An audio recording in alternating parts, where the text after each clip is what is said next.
classification of occupancy and hazard to be introduced by one of the Board of Trustees of PSIM Manila Chapter. Please welcome Engineer Mark P. Ornido.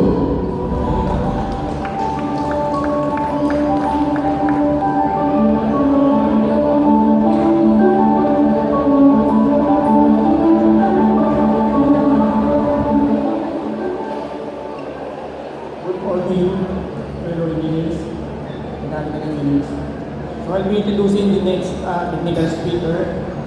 He has been the PIFPO National Charter President 2017-2019. He became the NFPA Certified Fire Protection Specialist, NFPA Certified Life Safety Specialist, BFP Fire Safety Practitioner. He has been a PIFPO and DOT NCR Regional Chairman 2023 to 2024. He's been the PSME Fire Protection Technical Division Chairman 2020-2022, PIFPO Code and Standard Committee Chairman. He has become a PSME Certified Trainer, SFPE Philippine Chapter President. He became PSME Quezon City Central Vice President Technical 2011, 2016, and 2017 respectively. He became 69 Natton Wilma Chairman, DTI Committee Member, Firefighting Products.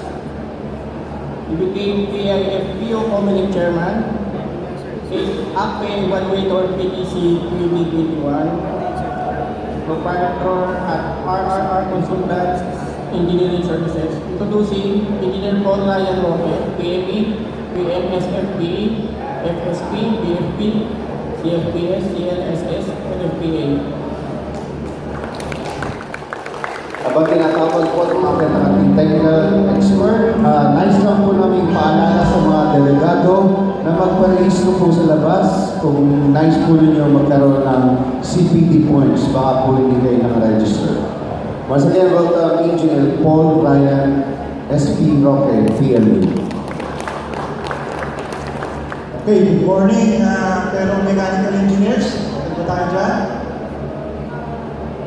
Okay, hindi okay. Wala natin sumasagot. Okay ito o hindi? Okay. So, gawin kong baliktad naman itong presentation. Instead na kayo magtanong sa akin, ako naman na magtatanong sa inyo. Okay ba yan?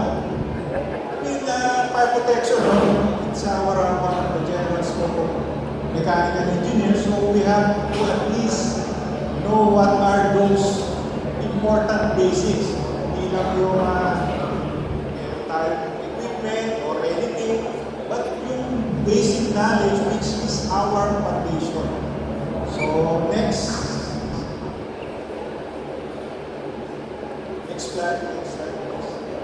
So about, okay, disclaimer. Usually when we present, we need a disclaimer because this is for educational purposes. Anything you can see is allowed by this especially in the US. Next. By the way, occupancy, ang di-discuss ko is about occupancy and hazard. So ano ba yung relevance nito sa atin as a mechanical engineer, no? Alam naman natin, gaya ng sponsors, no? Sponsors natin. May fire pump, may sprinkler, may hose, no? Fire extinguisher, and so forth and so on. Now, imagine, magbabakasyon kayo. Ano ba yung gusto nyo gawin sa bakasyon nyo? Beach, rock climbing, o manonood ng sine, o so. Ganito rin yung sa occupancy. Kailangan alam natin kung ano yung gagawin. Hindi pwede, sir, yan yung sabi sa akin, ano yung gagawin ko? Hindi ba rin? Ayun, sorry. Thank you. So, habang nagbabakasyon or anything, no, meron kayo event, alam mo kung anong gagawin. Ganito rin sa occupancy. So, hindi porket sinabi nung kliyente mo, sabi ng kliyente mo, sir, magtatayo lang kami ng storage eh. Yung pala, hindi lang storage yung ginawa niya noon. So, later on, nagkaroon ng problema. Eh, ikaw yung technical person. So, i-analyze mo kung ano yung ginagawa mo. No? Hindi mo na pwede sabihin, sir, yan yung sinabi sa akin. So, we are need, no? Due diligence. Kaya, napaka-importante. Ano ba yung occupancy? Ano ba yung hazard na ating gagalawan? No? Ating, kung na kayo nasa project, ano yung sisimulan? No? Likely. Siyempre, kung nakagad ma-iisipin ko, ano ba yung tatrabahuin namin? Hindi 4 story, wala naman sa height yun. Ano ba yung laman at ano yung gamit no? Occupancy. So, yan yung scope. Next. So, occupancy, the word itself, occupancy, hindi na sabihin o sabihin niya. The purpose which a building or portion thereof is used or intended to use. So, ito yung gagamitin ng operation, o yung tenant, o ikaw yung may-ari, o yung upa. Yan yung tinatawag natin occupancy. Kagaya nito, dito sa Moranto, inuupahan, rent as an assembly occupancy para magkaroon ng gathering. So, what we call, itong ginagawa natin is about assembly occupancy. Kung kainan yun, of course, eating and drinking, kung theater, or watching, and so on and so on. Yan yung occupancy. Next. Okay. Masobra tayo quick. So what is the importance? No? So, importance nito occupancy is, bakit ba kailangan natin ng occupancy? Kung napakita yung sagot, na-answer is letter B. The code requirements may vary depending to the occupancy type. Now, ito ay napaka-importante, lalo na kung ikaw ay ito sa atin, mechanical engineer. Kung nag-design, ito ay susundin ko. Kailangan ko ba lalagyan na cylinder yan? O hose na? O baka kailangan dyan eh, para extinguish yan na lang. O baka wala. That will vary because of letter B, the code requirements may vary on the occupancy type. Kasi not all occupancy are the same. Iba-iba talaga yung gamit yan, iba-iba din yung kailangan ng fire protection system. Next. Next slide. Okay, next slide, isang click lang. So, change of occupancy. Now, ito naman, no? Meron tayong existing na building. Let's say, i-renovate ko to. Kailangan ko, ibenta na dating nabili ko let's say warehouse, pero magiging manufacturing. So may change of occupancy na yun. Hindi na uubran yung dating approval ng occupancy na yun doon sa gagamit. Kaya magkakaroon na ng change of occupancy. Sabi nga ni Senior Superintendent Stephen. So, sa atin, yung mga FSCR, mahalaga. Yung FSCR, ulitin ulit para ma-qualify yung change of occupancy. Lalo na malaki yung changes. Kailangan blue permit again, then i-commission. So, very important kung ano yung gagawin. Next. Next slide.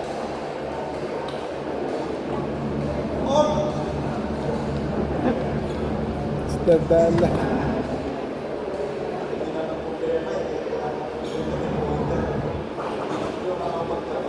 Anyhow, balik. Break. Pwede bang hindi nyo i-automatic?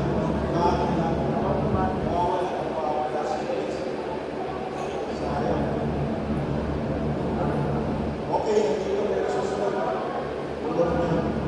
Ngayon ang tanong, doon yun yung sagot. Change of occupancy is a building to shall mean the act of changing. Now, question, can I convert yung aking 4-story dormitory sa quarantine health facility?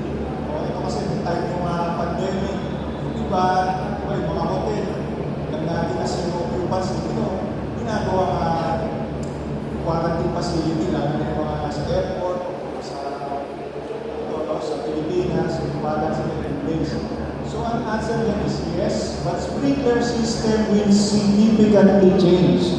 So, magbabago. At yung kanyang mga means of egress, iba rin. Kaya malaking epekto kung nagpapalit tayo ng occupancy kahit na identical yung building. Parehas yung floor, parehas yung kwarto, and so on, so on. But maiiba yung kanyang fire protection requirements. Next.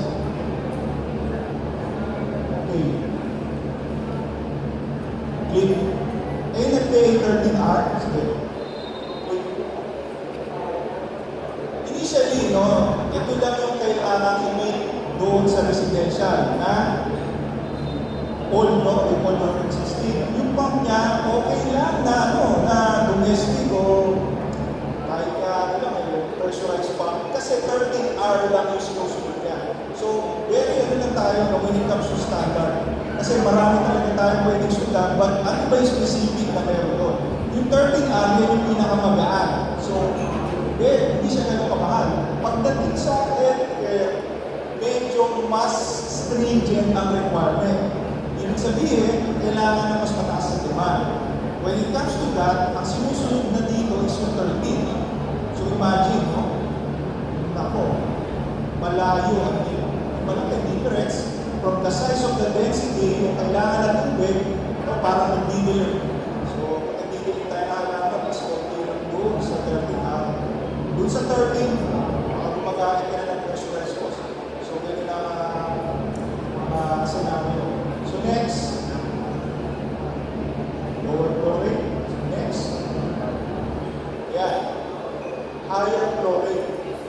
Dahil mataas yung hindi yung hazard, but mas delikado sa occupant na magkaroon ng sunog compared sa residential. Kasi alam naman natin pagka healthcare facility, yung mga pasyente, some of that are incapable to run. Hindi sila pwede tumakbo. Yung iba may problema sa pandinig. Hindi nila alam na may emergency na. Yung iba, o batos, o nasa ICU na talaga hindi tinakbo. Like myself, I'm PWD, pwede tumakbo. So, disadvantage sa amin yung lesser requirements of the fire protection. Next. Now, yung fire exit, no? Kasi paano ba malalaman kung gano'ng kadaming fire exit na kailangan? Kaso ginayo nga residential building na siya.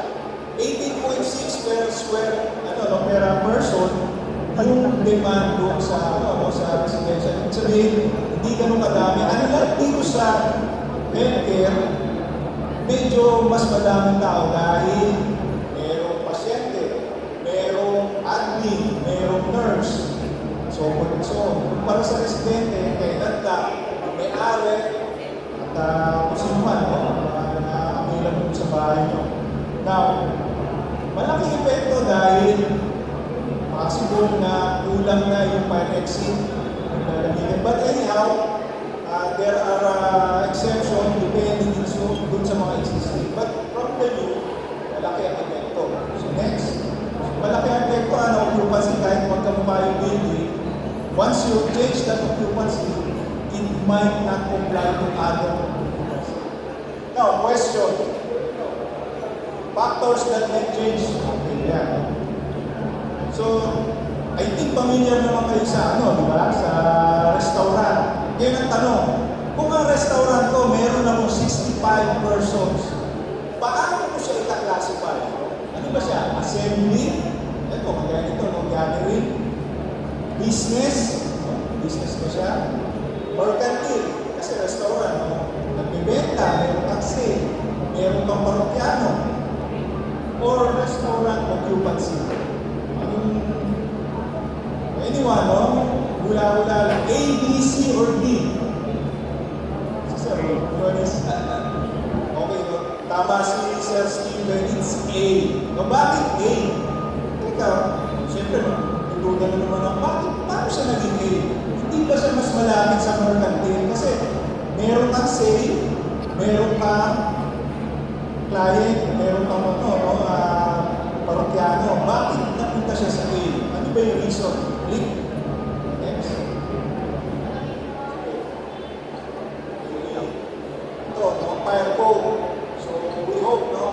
By the way, as a professional, as a mechanic So, hindi tayo nililimit lang sa ilang reference na pwede natin pagbasihan, but mas dapat in-depth tayo sa Firefall kasi yun yung backbone natin. Regardless na hindi if you are practicing as a mechanical or architectural, electronics, and even electrical. Kagaya nito, sasabihin niya nga, assembly occupancy in blue but are not limited to buildings portion. Use gathering 50 or more. So pagka 50 or more, ay lagpas na tayo 50 at may kainan, consider as gathering assembly. Pero kung hindi naman tayo lumagpas ng 50, that's what we call mercantile occupancy. Diba yung maliliit na, coffee shop, o yung mga nagtitinda ng mga bento, ilang table lang yun. Hindi siya papasok sa assembly, but it considered mercantile. So yung requirements are different between the two. But yung gamit sa kanila, pareho. Next. Okay, ayan yung mga places of assembly. Stadium, theater, yung mga large restaurant, even yung korte. Next. Now, anong structure naman tayo meron? Okay, yung pansinibangin natin. Meron tayong dalawang sakto. Una is yung permanent, kagaya nito, memorandum, permanent. At meron tayong temporary. Normally, makikita niyo yan doon sa mga tempasil, temporary facility sa construction, o yung mga nasa highway, na may gagawin na kalsada, panandalian, structure. So permanent structure, a building or structure that is intended to remain in place more than 180 days, consecutive 12-month period. So imagine, kung magtatagal ka pala doon, yung permit mo iba na. Kasi hindi pwede yung temporary ka na, pero magtatagal ka pala doon. So yun, next. Fire code po yan, next. So division 6 of our fire code. Features of fire protection, construction, and compartmentation were required by individual occupancy. Ito na yun. Kung construction, compartmentation, apply to new. Ibig sabihin, at least susundin mo during construction and compartmentation. So, iba kay new, existing, permanent, and temporary buildings. Kasi probably sa temporary, mas lighter, mas flexible yung requirement na compared to sa dundan sa new. Next. Okay. So, ito mahalaga. Alam natin may structure tayo, pero ano ba yung type of structure? Enclosed o open? Kasi meron tayong mga tinatawag na open structure, kagaya yung open stadium, pagka nanonood ng track and field, so open stadium. Pagka enclosed stadium, basketball court. Ganun din, yung mga open arena, meron din tayo sa roof deck. Pagka may parke, open yun. Pagka enclosed, yung mga kagaya ng Manila Ocean Park, so enclosed type of amusement center. Now, dito, maluwag. Hindi lang natin sabihin, pag open structure, maluwag ang requirement. Hindi natin pwedeng i-apply yung requirement ng enclosed. Let's say, sir, sabi sa fire code, kailangan 3,000 square meter, meron na akong sprinkler. Pero open structure yun. Hindi siya enclosed. Kasi, tignan nyo, magkaroon ba ng sunog dyan? Saan pupunta ang usok na mainit? Sa buko mo doon sa labas, siyempre lalabas na yun. May umangat man, delay na mag-trigger sprinkler at wala namang makukontaminate sa loob dahil open. Lalagyan mo ba na smoke control yan? Regardless. Kaya, this type of structure is very important, lalo na sa mga enclosed kasi yun yung mas established. Next. Okay, ito naman, light. Yung light, dito. Hindi kayo narinig nyo na sa TV, sa radyo. Sir, may report, sunog light material. Hindi light hazard yun. Baka extra hazard pa yun, dahil mabilis mag-iyak. Yung light occupancy, which is less combustible. Magkaroon man na sunog, hindi ganun kakalaki. Kaya kung tinignan nyo yung classification niya, when it comes to doon sa dating fire code, meron. And then, even the NFA is different thing. 6 animal shelter, church, labs, educational, hospital, including animal hospital, veterinary, institutional, kennels, museum. So, nursing offices, by the classification itself, may imagine nyo na may masunog man, pero hindi ganun kalalaki. So, it can be controlled easily or hindi masyado mapapahama, lalo lang kung dahil occupancy dahil mas madali mag-evacuate sa ganito occupancy ng X. Ito, tanong. Okay. Ito, valid itong tanong, no? Siguro may counter mo, but it's valid question. As it concerns an educational facility, eskwelahan, why did the authority having jurisdiction reject a proposal to design the sprinkler system for new high school using an occupancy of life hazard? So ang tanong niya, nagsambit siya ng approval. Pero reject ni Sir Stephen. Hindi ko aprobahan niya. Nakalagay ko sa general, eskwelahan, di ba? It's a life occupancy. Pero bakit hindi na-accept? Diba sa tingin nyo, ano yung reason mo? Okay, click. Answer. Ito. Many new high school will have facilities that go beyond classroom. Doon kasi sa pinapakita natin kanina, no? Ito, yung, ano nga, no, kung how we deal with standard. Remember, meron dalawang klase, general and specific. Pagka di tayo nagbasa sa general, alam lang natin yung mabuuan. Pero yung specific, sasabihin sa iyo kung ano yung item na dapat gamitin doon. Kagaya nito. Yung eskwelahan kasi, merong kitchen. Ang kitchen hindi na siya live. Merong mechanical space, merong chemical laboratory. Laboratory cannot be live anymore kasi meron ka ng Bunsen burner, may chemicals, and so forth, so on. And other things. So overall, para ma-classify o para aprubahan yung subdivision na yun, yung most stringent demand, lalo na sa sprinkler, will be followed. Hindi mo sa general, yung sa specific. So, ang ibig natin sabihin, gawin mo yung general, but make sure meron kang naka-classify na specific. Kasi kung walang specific, we can refer to the general requirements. Next. Library naman. So, balik na tayo, hindi tayo lalayo sa eskwela. Pwede ba magbago ang sprinkler criteria ng library? Yes or no? Yes, Mr. Cameraman, no? Natutuwa natin. Paano mechanical engineer? Yes or no? Yes lahat. Are you sure? So let's see. Maybe. Okay. Yes. Bakit? So, bakit gano'n? Bakit? Pwede pala magbago yung sprinkler criteria. Anong reason? No? Bakit magbabago yun? So ito yung reason. Una, tignan nyo. Yung library ng mga bata, no? Let's say yung mga kinder, nasa Diliman ako, mayroong library na sa akin sa elementary. Talagang yung shelf niya mababala. Yung mga libro, konti lang kasi pagbata naman. So ito, pasok ko sa life hazard. Aming susunod. Next. O kung National Library na, ito na yun. Dahil mataas na yung combustible materials, marami na libro, papel, so forth and so on, kita nyo mataas na yan. Hindi na yan live. Kasi yung laman niya is cannot be classified as a low combustible materials because the quantity is higher. Okay? Hindi yung binary group 1 na yun. Ito mas matindi. Kung archives na siya, no? Ibig sabihin, marami ka nang inalagay na records, no? Maliban mo sa library materials, mataas na yung pakot-pakot.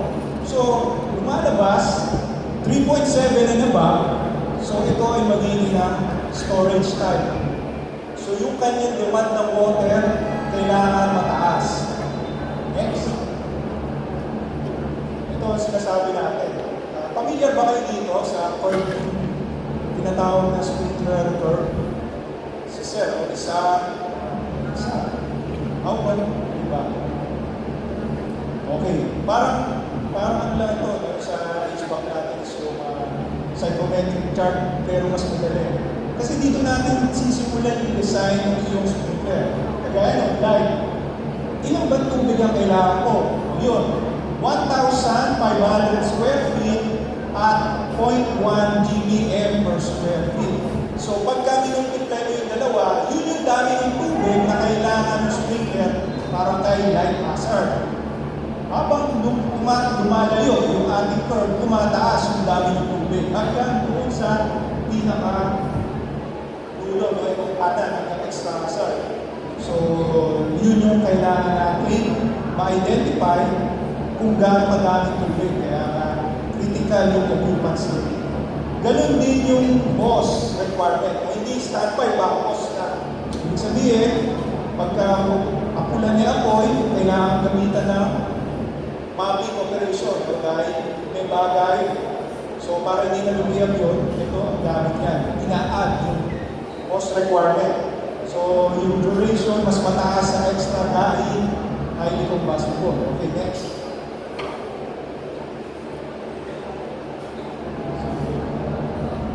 Okay, click. So, ito na. Kapag naging storage siya, hindi na pwedeng general, specific na. So, by the way, storage, no? Always remember, storage is the hardest or difficult to design when it comes to sprinkler. Madali sa layout, kasi maglalagay naman ng tubo dyan eh. Diretso lang yan eh. Pero mahirap siya i-classify. Ang ibig natin sabihin, paano mo malalaman yung gamit ng tubig mo sa isang warehouse? Dahil mayroong 5 criteria ang isang warehouse. Hindi ko na discuss, but mapakita lang natin kung bakit gano'n. Next. Okay, next. Okay. Anong epekto? Sige, sir, meron ako light hazard. Pag light hazard, hindi nyo.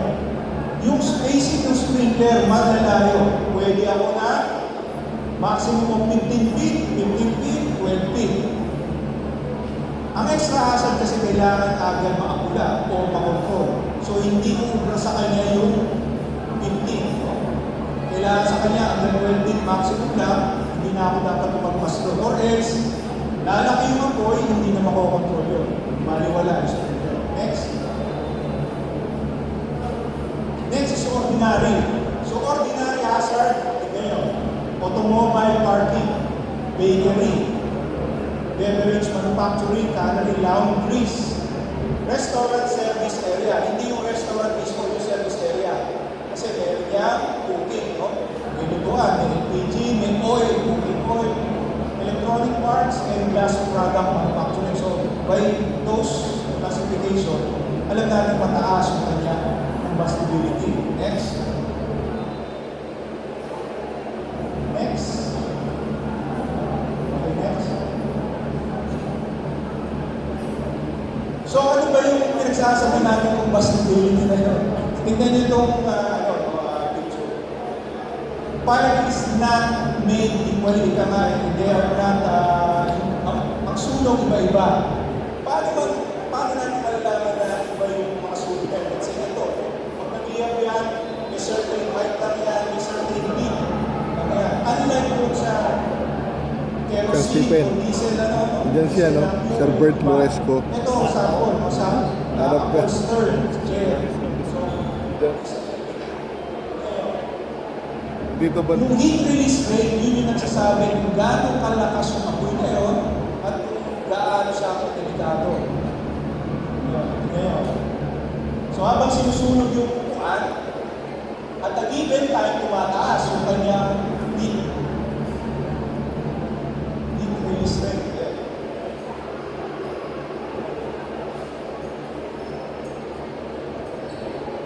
So hanggang sa totally masunog yan, yun na yung pinaka-highest point.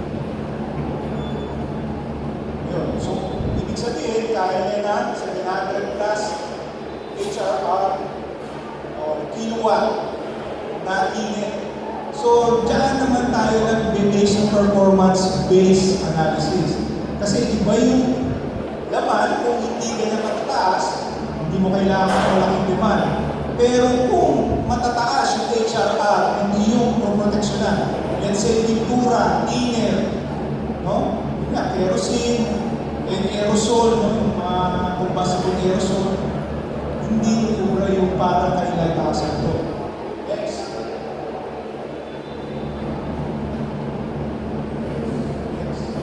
Next. So, ganito ang gagawin ni sprinkler doon. Nakita niyo yung chart, di ba? Tumataas. Tapos, kasi nga, nagiging abunan. Wala nang init yun, abunan yun. Pero si sprinkler, ina-avoid ni sprinkler yung totally umabot siya sa pinaka-peak ng HRR. Yun ang ngayon. Habang nasusunog siya, hindi pa gumagana sa sprinkler. Pero yung sa point na na-reach niya yung triggering no, heat bulb element ng sprinkler, gumana na. Hindi na tumaas, constant na siya doon sa HRR na yun. Ibig sabihin, na-prevent niya yung high release ng heat na yun. So ano ba epekto nun? Hindi na masusunog yung mga katabi kasi mababa na heat release rate at yung taong nag-evacuate hindi makakaramdam ng init at gusto niya lang dumaan sa proper way of exit. Kasi ano ba yung yung tinatawag natin na pag nagmamadali ka, adrenaline rush. Di ba pagka nakakita ka ng anything, earthquake, gano'n mo, meron pang certain movement na gagawin. Lalo na yung apoy. Siyempre gusto mo, umalis na agad, no? Bakit ka pa makikipagsapalaran? Na-extinguish yung hindi mo naman trabaho. Ganun din ito. So, kaya nga yung mga sprinkler na yan is required dahil yan yung safety naman ng tao, maliban mo sa property. Kasi yung NCC mo, imagine, pagka may problema ang sprinkler mo, tendency, kung ako, pupunta ako sa part ng building na malamig. Kasi ayoko pumunta doon sa mainit eh. Kaya ang ating human nature, may apoy doon, hindi ako pwede ron. Pero yung pala yung way natin palabas. Diba? Kaya matatrap ka na. Hanggang sa abutin ka na ng puso, hindi ka na makakalabas. Next. Ito. Yan. Ito yan. Pagka mali, yung example, no? May nag-design ka, mali yung density. Ibig sabihin, na-overcome apoy yung dinesign mo sprinkler. Yung tsura na. Kaya mo na mag-trigger, no? So, may certain time yan. Ayan. So, nag-trigger siya. Ito yung mga tinatawag natin recess. Pwede. Pero, ito pa rin. Wala pa rin ito. Wala. Ibig sabihin nun, yun nga, no? In our term, under design ng kanyang sprinkler, kita mo kasi hindi niya, yung spray niya parang, ano lang eh, parang gripo, yung boss na, espresso. So yun yung epekto, lalo na kung mataas yung combustibility, especially warehouse. Kasi alam naman natin, warehouse, may material yun. So, ang taas pa ng height nun, eh kung yung spray pattern natin is hindi ganun kalalaki, kaya nararamdaman nila sa ilalim para ka, ka sa mata, no, para mag-isip sa umaga, hindi pang patay na ako yun. So, ito ang epekto na, no? Nasunog siya, gumana sa sprinkler, medyo na-contain, pero hindi pa rin na-contain hanggang sa totally na-reach niya yung kanyang heat release rate. Next.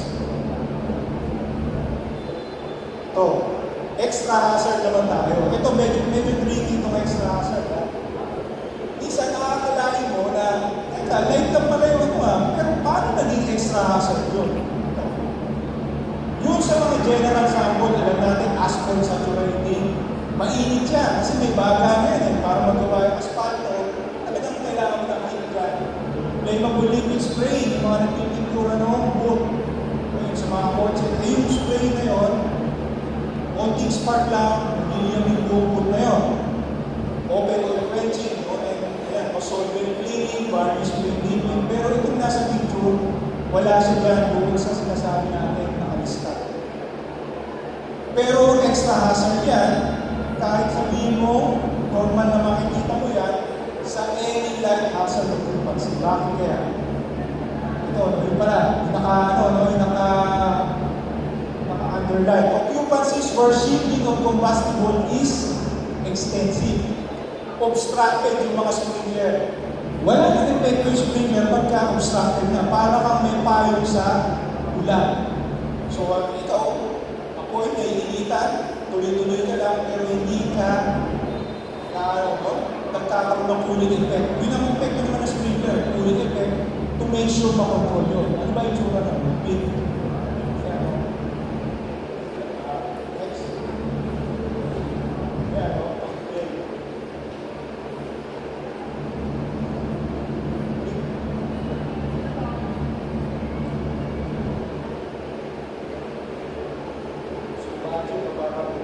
Parang nasa impyerno. So mahirap pagka-obstructed yung technique. So lalo na, it's one of the most hardest gets in the dahil parang hindi ka pero binuluto ka pa, bago. Special occupancy. Okay, alam na natin yung line. Alam na natin yung line. Ordinary extra.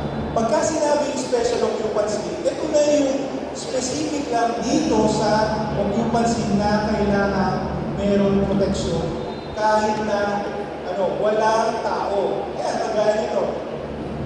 Yung garbage chute. Nakita na ba kayo ng garbage chute?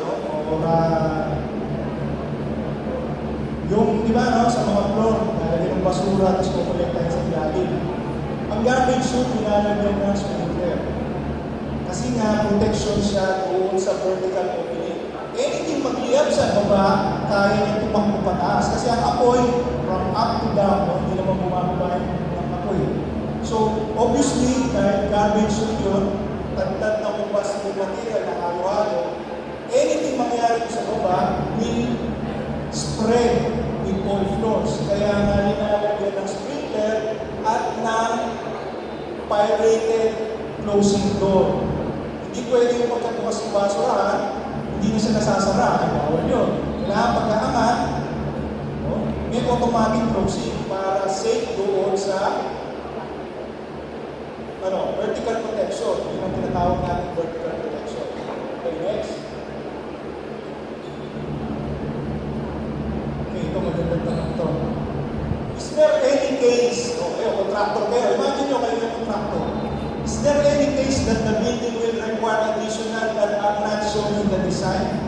So, meron kayong design document or yung design drawings or big drawings.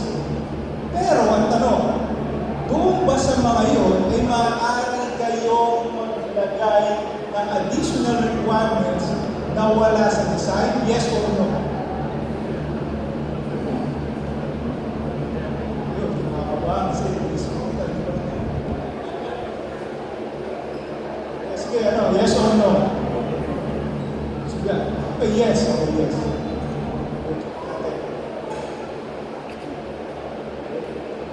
Of course, yes.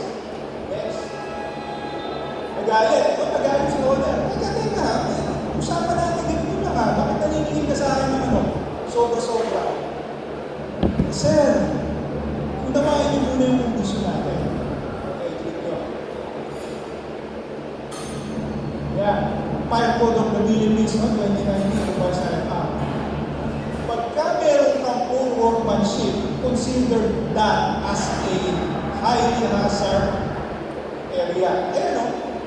Such as exposed electrical wiring. Kasi alam natin, marami nagmamadali.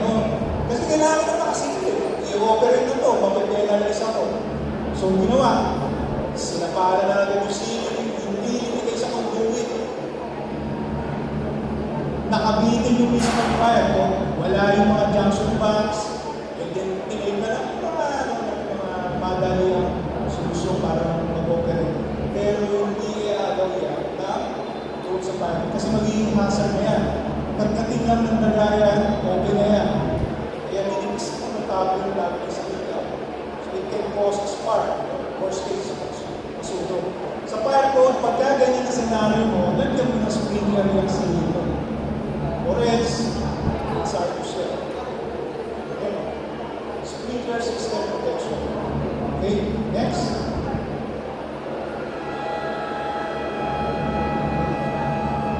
Next. Ito pa, no? Wala rin ako, okay na tao, pero kailangan ng proteksyon. Dahil maraming wires, ito hindi natin ma-avoid no, sa mga dadaanan ng electrical wiring, auxiliary, so on and so on. Pero kailangan i-treat ng other way. Nilalagyan ng mga protective damper para kung may masunog, hindi na yan kakala. Stop lang siya doon sa point na may nag-arc flash, kung may nagkaroon ng spark. Ganun din sa mga sealant. Yung sealant naman, i-avoid niya na lumaki pa yung apoy niyo. Or tumalong pa sa kabilang kwarto. So ito is pyralated materials to, no? Hindi pwedeng naglagay ka lang ng pampaseryo, pero hindi sa nated, baka mag-collapse yun. Hindi na kaya yung nated. Next.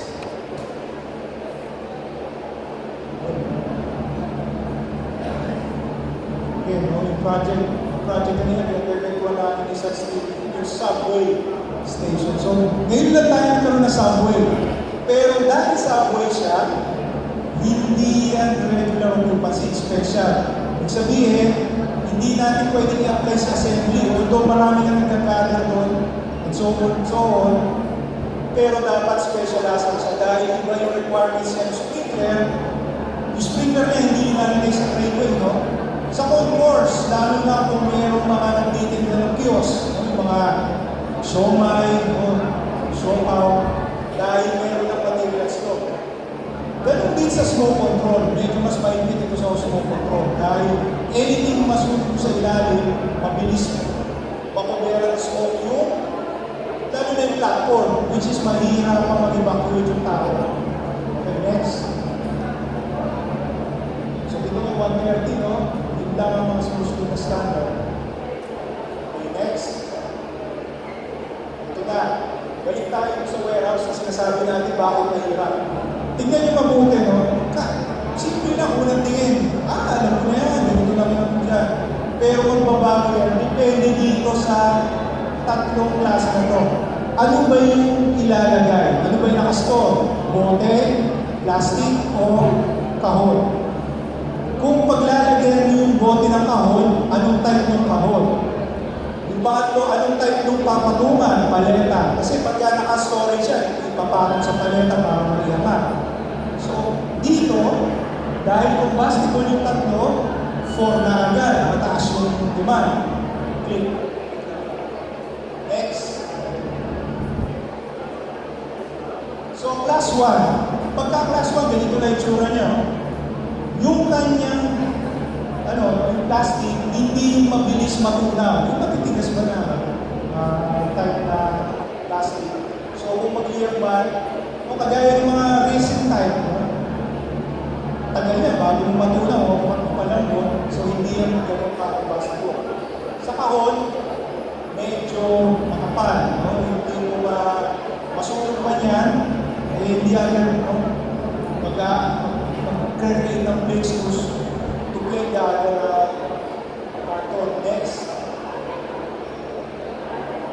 So, class 4. Now, class 4, ito na. Sa class 4, para masabing mataas yung hazard niya, gaano kadaming plastic ang ilalagay mo in weight and in volume.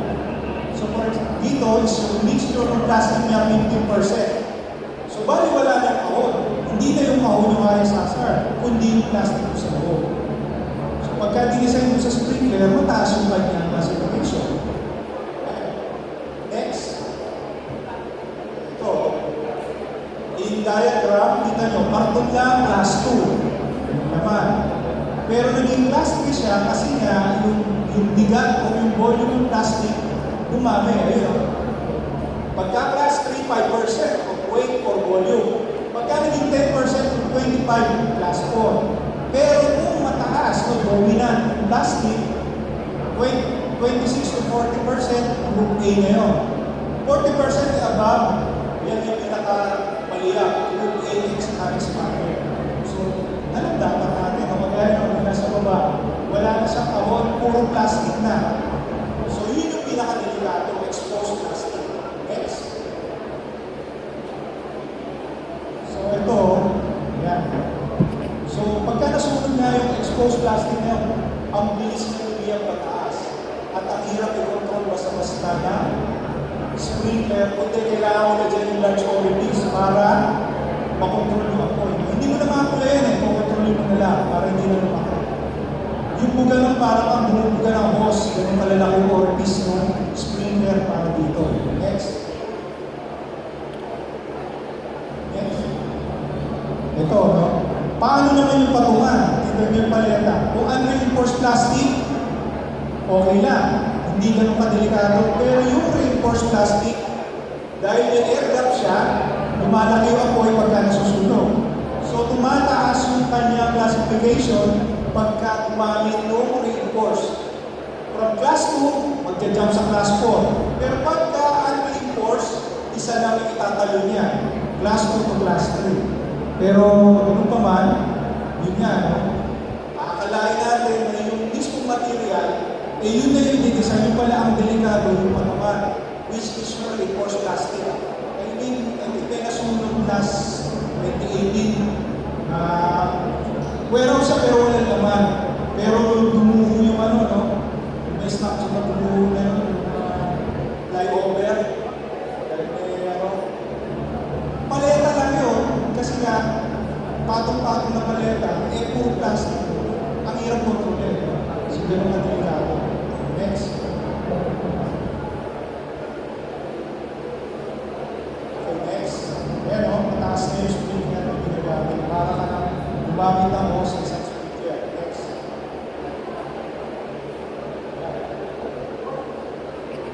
Next. Okay. Electrical room. Familiar ba kayo sa electrical room?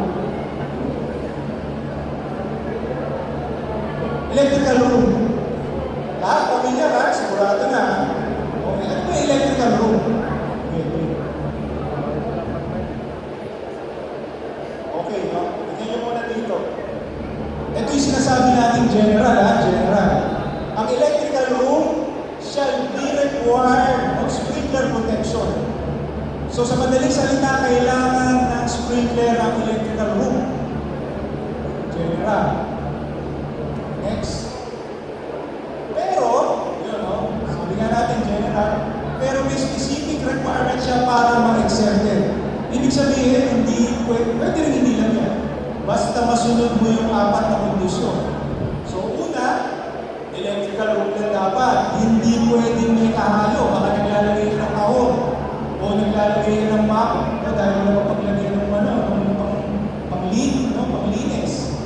Yung type of electrical equipment dry, no? Dry type. Kasi meron tayong tinatawag na hindi dry kagaya ng transformer.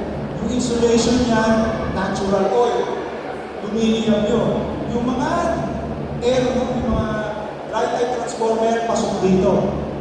Pero kung yung iyong transformer ay gumagamit ng glass pane na liquid coolant, ibig sabihin, yes, combustible yun, pwede yun.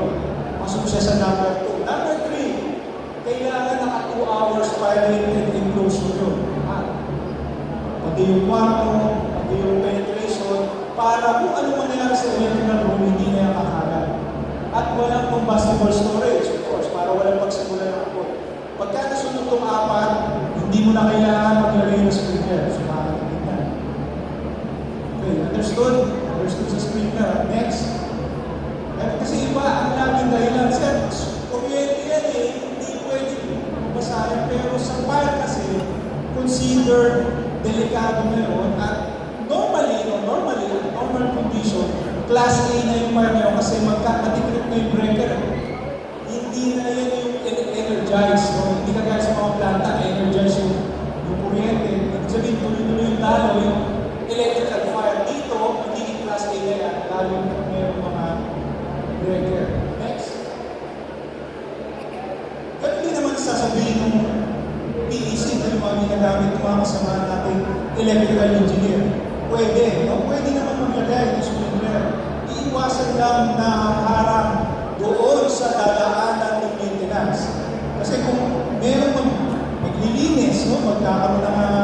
thermal, scanning. So, kailangan may access sila ron. Pero pagka wala, hindi mo dapat harapin yun. So, hindi bawal o hindi bawal po yan. Okay, next. Ito naman ang tanong. Ito. Kaya natin inaarito dahil usually nagiging problema. Paano naman kung data center o yung mga IT rooms, server rooms? May exemption din ba ang data rooms, server room, kagaya ng electrical room, o electrical equipment? Tignan nyo mabuti, mag-i-analyze mo mabuti yung dalawa. Magkakaroon ba ng exemption? Sino nagsasabi na magkakaroon ng exemption ang data center? Yes or no? Yun, medyo ano yan, no? Ang magandang na napapakita natin kasi nga, very usual na nangyayari. Kasi sometimes, ang nagiging reasoning para i-construct ang isang data center o yung mga server room, dahil familiarity doon sa electrical room. Pero hindi gano'n. Okay. Next. The answer is no. Hindi siya equivalent ng electrical room. Hindi porket similar, although iba yung function, but similar as equipment, iba sa fire protection sa data center. Okay, next.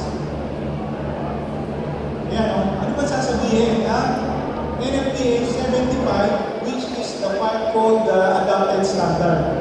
ITE rooms and ITE areas of information technology equipment, rooms and areas located in a sprinkler.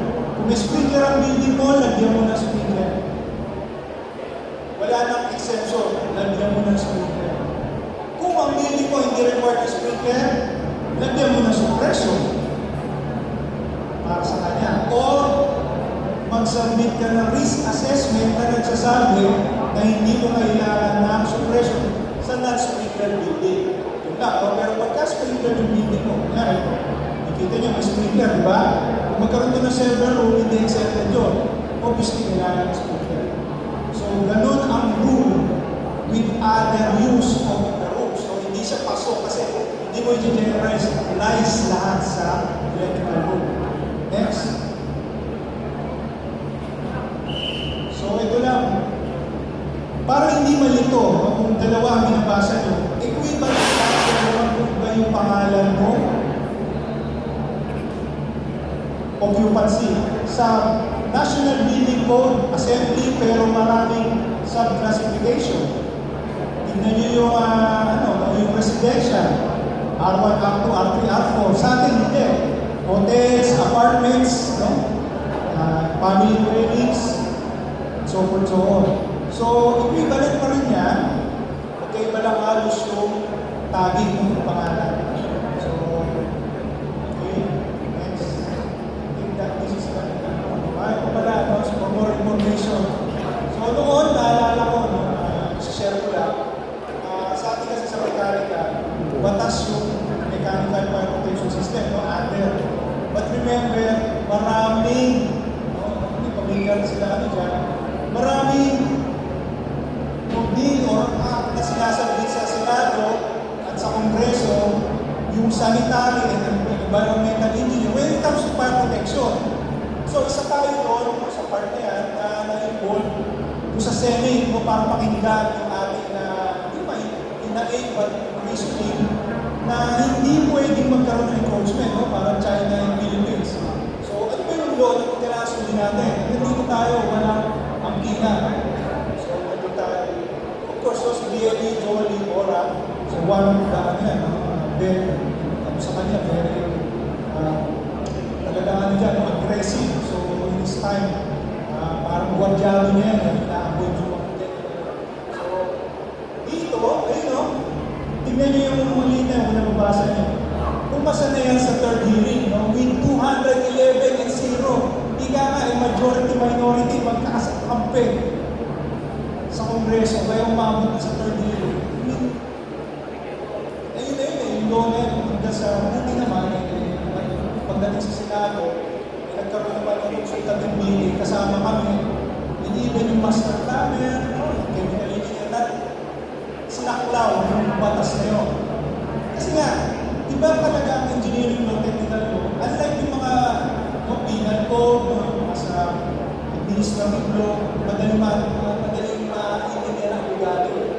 Pero sa mga technical, maglagay ka lang ng isang board na bearing road, malaki epekto sa atin, di ba? Hindi ganun hindi ganun ka-define yung certain word na gagamitin. Kaya yan, nilagay para protection. Pero ang kanilang purpose na mag-supply sa domestic. Pero pagka nilagay yung word na para protection buo, mismo sa kanilang scope of work, totally covered lahat yun. So, ganun ang kinocontest natin yan.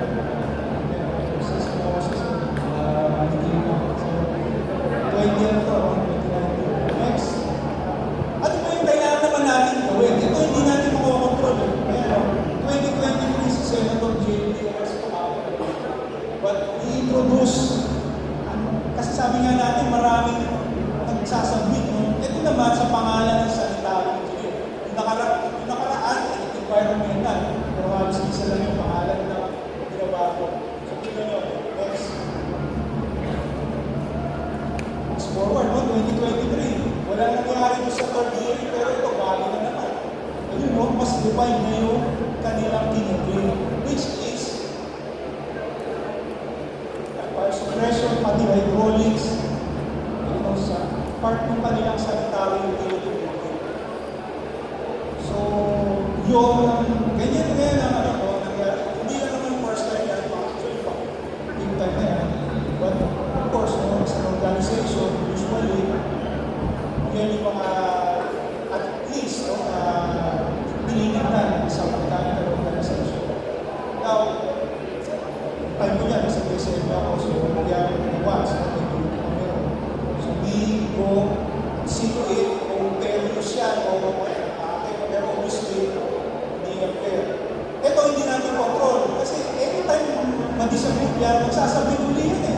Magpapalimas lang yan, hahanap uli ng ng another author. So, iba lang. Iba lang pangalan. Iba lang pangalan. Next. Alam niyo ba kung anong dahilan? Bakit nila talaga ini-enforce yun? Dito tayo may witness. Ang sanitary, may curriculum na fire protection, lecture and laboratory. Mechanical engineer, wala. Elective staff. Parang consultant na kinabiglo. Wala nga tayong board exam room eh. Hindi ka nga malabnaw yung ating curriculum. Ibig sabihin, ilan ba sa industry natin ang nasa fire protection? Indirectly and directly. Indirectly, kagaya ko. Yung mga indirectly, yung mga nasa facility. Kasi medyo marami silang i-manage. So in that percent population, probably 50% or more. Now, the point of the matter is, bakit hindi natin gawin ito sa curriculum? Hindi lang dahil dito sa mga law na ito, but of course, train learnings ito ng mga batang mechanical engineers para at least when they try to get experience, hindi sila zero. I mean, yung learnings is not that limited. Kasi malawak yung mechanical fire protection. Yung fire protection itself, malawak na yun. Pero hindi kailangan lahat yun ituturo. Ang tutula sa part ng mechanical, sprinkler, standby, hydrant, smoke control, heat transfer nun, kasi may equivalent nun, yun na yung pinaka-goal ng subject. Pero sa Commission of Fire Education, when it comes to sa mechanical curriculum, kung paano naman ma-justify natin na atin ito.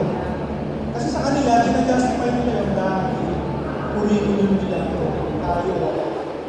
So that means, may board exam pa nga, question about fire code. Tayo walang ganyan. Next. So thank you, and that's all. Meron naman Thank you very much, Engineer Paul Ryan Roque, PME. Plug lang, sir. Plug mo lang. Go ahead, sir. YouTube channel ng Juan Pablo, Pamatay Sunod Hub. So instead na pumunta kayo sa ibang hub na at least ito may learning hub. Hindi yung Sunset or Thank you, sir. So, subscribe na kayo sa YouTube channel ni Mang Pablo, ni Engineer Paul Ryan Roque. So, to receive the plaque of appreciation and token from the chairman of this event, Engineer Rene Canasas and Engineer Gabriel Valderrama, please present the content of the plaque, sir. In presentation of the plaque of appreciation to Engineer Paul Ryan SP Roque, PMS CFPS, Class NFPA, for serving as the technical speaker at the esteemed First NCR Regional Conference with the theme of Convergence of Truth, Strength, and Knowledge, the progression of global Filipino mechanical engineers. Your generous efforts to impart expertise have greatly enhanced this year's event. Given this 29th day of June 2024 at the Amoranto Sports Complex, Don Roses Avenue, Barangay Paligsahan, Quezon City. Thank you very much once again, Engineer Paul Ryan Roque, for your topic classification of occupancy and hazard. Let's give a round of applause to Engineer Roque.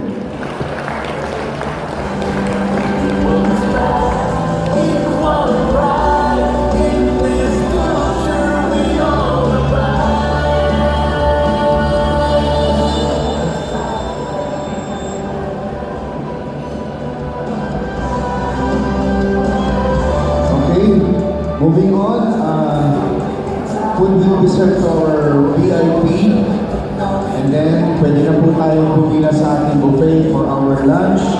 At habang nagla-lunch po, mamaya-maya ng konti, pag may na mga nakaupo na, meron tayong product presentation from our major sponsor. Ibarra Pumps, please get ready for your presentation. Pwede na po tayong pumila for our lunch. Dito po sa likod ng sa backstage po.